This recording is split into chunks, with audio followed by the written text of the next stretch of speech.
xeexee nga gis kaaw. parce que ñaari pied droite la dañuy jàkkaarloo ñoom ñaar. dañuy jàkkaarloo. waaw.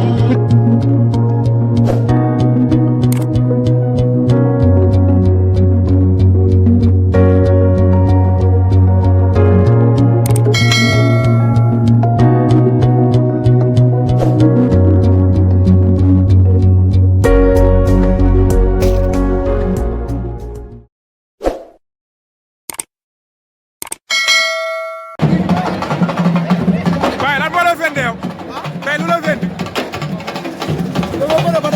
nga bëre ba daan loolu fu ma fekk ko doon bëreel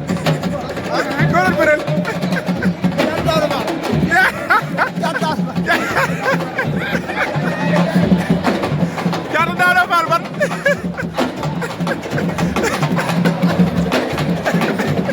nee na bëre na ba pare moo daan Caatu Daouda Fall bëreegul ah yaa ngi moom yéen a war a bëre mais loolu du yomb de la ilaha illallah waaw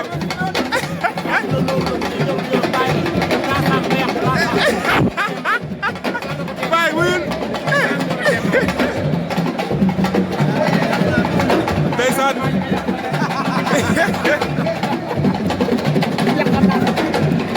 lii kenn musu ko gis man de li ma jaaxal leneen Caatu Daouda Fall lay bëreel Baye nee na Caatu Daouda Fall lay bëreel mais yow yaa mën Caatu Daouda Fall Baye yow yaa mën Caatu Daouda Fall waaw ñoom ñaar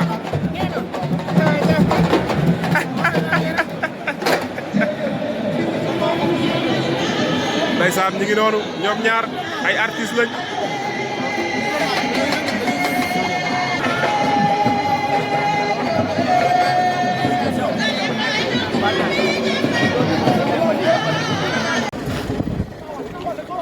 mbokki Jàmmaarloo TV Caata ngi noonu Grand Lirou alay ziar ndeysaan defati na lam daan def indi ay rakam ay doomam ay jarbaatam te lamb bu mag rek laa koy gis ndeysaan mi ngi noonu Caatu Daouda Fall ànd ak waa école de lutte Balla Gaye di dugg si fii ci arène nationale nee naa la Lirou ngi noonu ndeysaan Mbeuss gi noonu am na lu muy wax ak Lirou Diane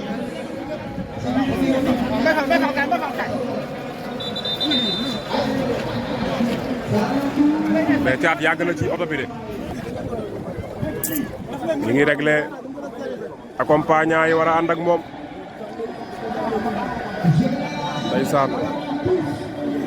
ñu ngi jaajëfal suñu sécurité bi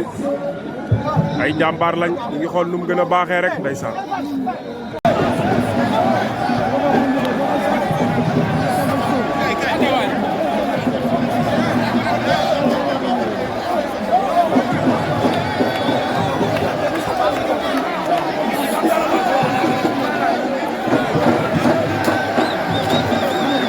ndeysaan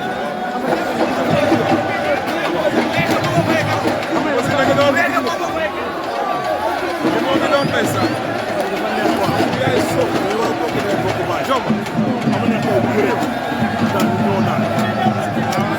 yow la ñu so mo ko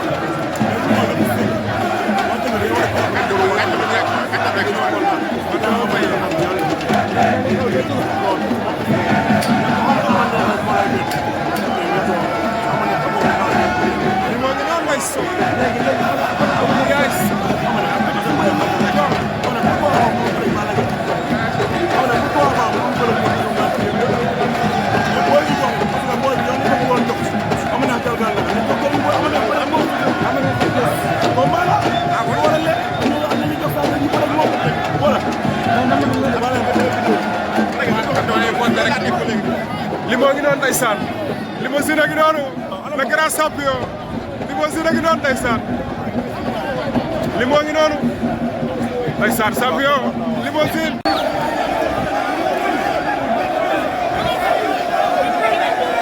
Karbala ngi noonu